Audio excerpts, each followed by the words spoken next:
लेकिन तब से बैठने में बड़ा संकोच होता है।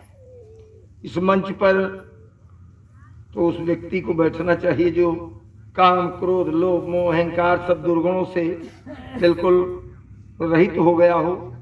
हम लोग तो दुर्गुणों की खान हैं और फिर भी मंच पर बैठकर आप सबके सामने उपदेश करें कि मैं इसमें अपने को बहुत ही शर्मिंदा महसूस करता हूँ। लेकिन अब आपकी व्यवस्था है, आपका आदेश है। तो गुरु महाराज की चर्चा जैसा कि भैया ने बताया है।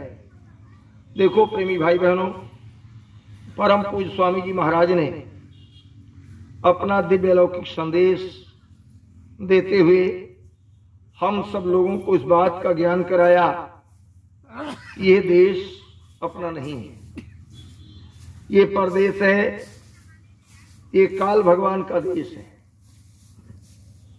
अपना देश यहां से बहुत दूर है और हम सब लोग अपने देश को छोड़कर जब से इस प्रदेश में चले आए तब से आज तक एक बार भी वापस अपने देश को, अपने पिता के पास, अपने प्रीतम के पास नहीं गए। क्यों नहीं गए? परम पूज्य स्वामी जी महाराज ने अपने संदेश में कहा कि अपने घर से आए हुए इतना ज्यादा दिन बीत चुका है कि अगर लिखा जाए तो संसार में जितना कागज है, जितनी कलमें हैं, जितनी स्याही है, सब खत्म हो जाएगी, लिखा नहीं जा सकता। इतना ज्यादा दिन अपने घर से आए हुए हो गया। जब इतनी लंबी अवधि अपने घर से आए हुए हो गया तो हमको अपने घर का होश रहने का कोई प्रश्न नहीं पैदा होता। हम लोग अपने पिता को भूल गए, अपने प्रीतम को भूल गए, अपने देश को, अपने घर को भूल गए। इसी काल के देश को अपना देश मान लिया, यहीं के लोगों को अपना सगा संबंधी मान लिया और यहीं हम जन्मते मरते रहते हैं। कितनी बार जन्म हुआ, कितनी बार मृत्यु हुई। हम गरीब बने, अमीर बने, नरक में गए, स्वर्ग में गए, 84 में गए, तमाम योनियों में गए, लेकिन अपने घर नहीं गए क्योंकि अपने घर का पता हमको नहीं था। परम पूज्य स्वामी जी महाराज ने अपने संदेश में कहा कि मैंने तुमको लेने के लिए कबीर, नानक, दादू, दरिया, तमाम संतों को भेजा कि जाओ और जीवात्माओं को, जीवों को समझा बुझाकर, नामदान देकर, सुमिरन ध्यान भजन कराकर, गुरु भक्ति कराकर वापिस बुला लो। जब तुम लोग नहीं माने, तुम वापिस नहीं गए अपने घर को, तो अब की बार मुझे स्वयं आना पड़ा। हमको आपको इसको विचार करना है कि ये बात कौन कह सकता है कि मैंने इनको भेजा, उनको भेजा और अब की बार मैं स्वयं आया। ये बात ये स्पष्ट करती है कि जो सबका मालिक है, ईश्वर का, ब्रह्म का, पार ब्रह्म का, महाकाल का और सभी का जो मालिक है, जो सबका नियंता है, सबका सृजनहार है, वो आए हुए हैं और हमको आपको सदगुरु के रूप में मिल गए हैं।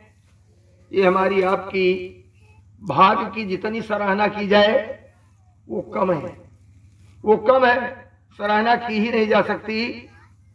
मैं तो ये मानता हूं कि अगर गुरु महाराज हमको न मिलते और दुनिया की सारी दौलत मिल जाती, दुनिया का सबसे बड़ा पद मिल जाता, दुनिया का सबसे बड़ी विद्या मिल जाती, सब बेकार था।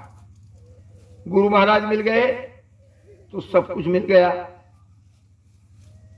तो इसलिए अपने भाग्य की सराहना हमको, आपको, सबको करना चाहिए और अपने को इस बात का गर्व करना चाहिए कि हम ऐसे महापुरुष के शिष्य हैं, मचा दी धूम दुनिया में, सद्गुरु हो तो ऐसा हो।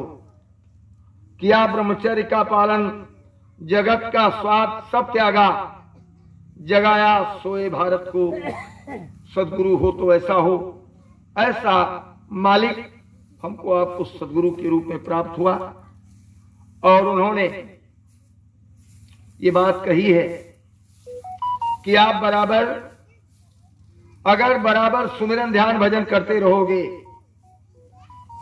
आपका बनता है या नहीं बनता है। अभी मैंने अमरवाणी में 2-3 दिन पहले ही पढ़ा, गुरु महाराज ने कहा है कि अगर बराबर आप सुमिरन ध्यान भजन करते रहोगे तो मौत के समय मैं तुमको इसी रूप में खड़ा हुआ मिलूंगा। इतना बड़ा दावा, इतना बड़ा चैलेंज आज तक तमाम गीता, रामायण, कुरान, पुराण, बाइबिल, वेद शास्त्र, तमाम धर्म शास्त्र हैं, तमाम धर्म गुरु आए, तमाम अवतारी शक्तियां आई, लेकिन किसी का चैलेंज इस तरह का हमको अब तक पढ़ने या सुनने को नहीं मिला। ऐसे मालिक हमको आपको मिले हैं। फिर उन्होंने कहा कि जय गुरुदेव बोलोगे तो मैं मिलूंगा।